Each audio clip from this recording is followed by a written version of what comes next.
안녕하세요. 이번 시간에는 컨테이너 빌드와 저장하기 문제풀이를 해보도록 하겠습니다. 태스크를 보면 여기 이 경로에 도커 파일이 있고요. 이 파일을 이용해서 이그잼이라는 이름과 그리고 태그 이름은 3.0으로 컨테이너를 빌드를 하라고 합니다. 그리고 시험 환경에는 이런 툴들이 설치가 되어 있는데 이 중 원하는 걸 이용해도 되고요. 그런 다음 빌드된 이미지를 가지고 OCI나 도커 이미지 포맷 중 하나를 선택해서 이 이름의 파일로 저장을 하라는 거예요. 그리고 여기서 실제 시험에서는 이런 경로와 그리고 빌드 이름, 태그 이름과 이 저장 이름은 달라질 수 있다는 점을 염두하고 계셔야 되고요. 이 문제는 그냥 도커로 빌드를 하고 도커 포맷으로 파일을 저장하라고 했으면 풀이 과정은 단순했을 텐데 이렇게 빌드 도구랑 파일 저장 방식에 대한 선택지가 있기 때문에 제가 풀이 과정을 설명드리는 입장에서는 이 포맷과 이 도구들에 대한 설명을 안 할 수가 없어요. 그리고 이러한 내용들에 대한 기본적인 이해는 실무에서도 유용하기 때문에 일단 전체적인 설명을 한번 들어보시고 풀이 방법은 직접 선택을 해보시길 바라겠습니다. 먼저 이 세 가지 툴에 대한 비교를 설명을 드리면 도커는 컨테이너에 대해서 빌드나 실행이 가능하고요. 여기 전송은 컨테이너 레지스트리로 업로드를 하는 기능이 있다는 거예요. 그리고 네트워크나 볼륨 생성 등 편의 기능들이 좀 많습니다. 다음으로 파드맨은 도커보단 기능은 적지만 컨테이너를 빌드하고 실행하는 부분에 있어서는 큰 장점이 있어요.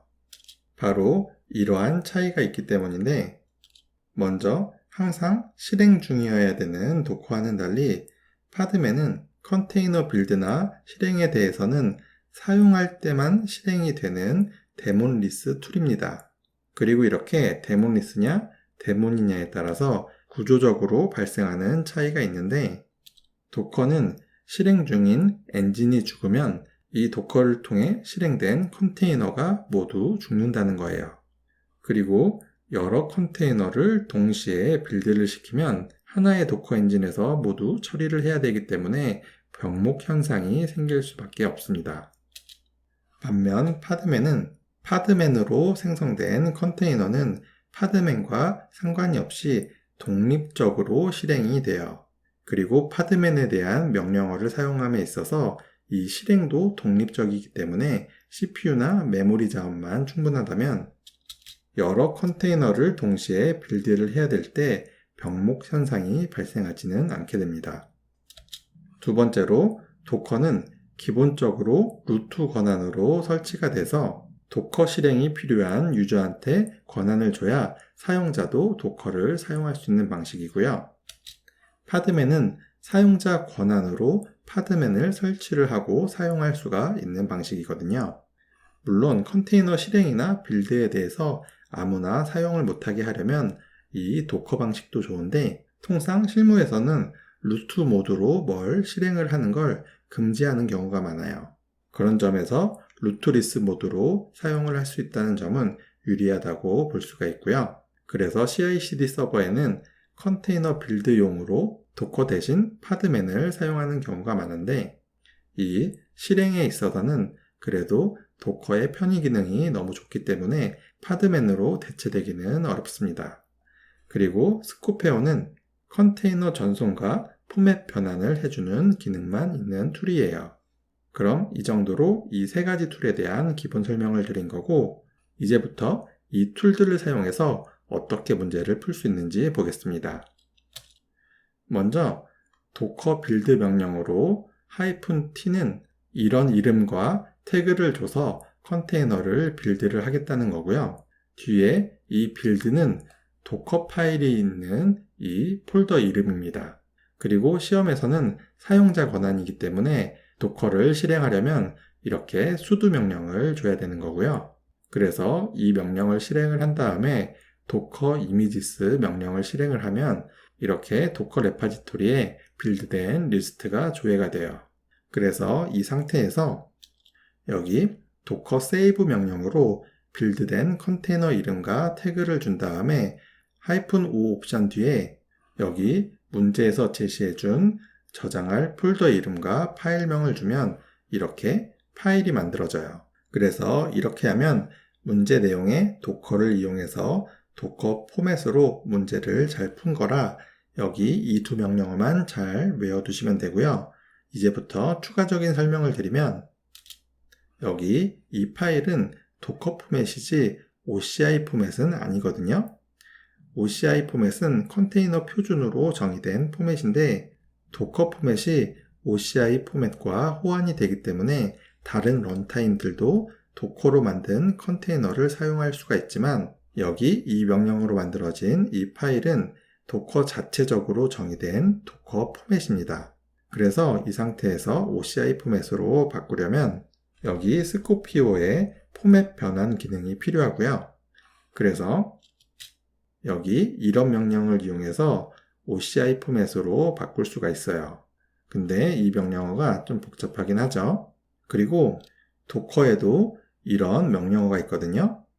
도커 빌드 X라는 명령어로 빌드를 할 수가 있는데 여기 빌드 뒤에 이런 옵션을 주면 컨테이너 빌드와 OCI 포맷으로 파일을 동시에 만들어 줄 수가 있어요.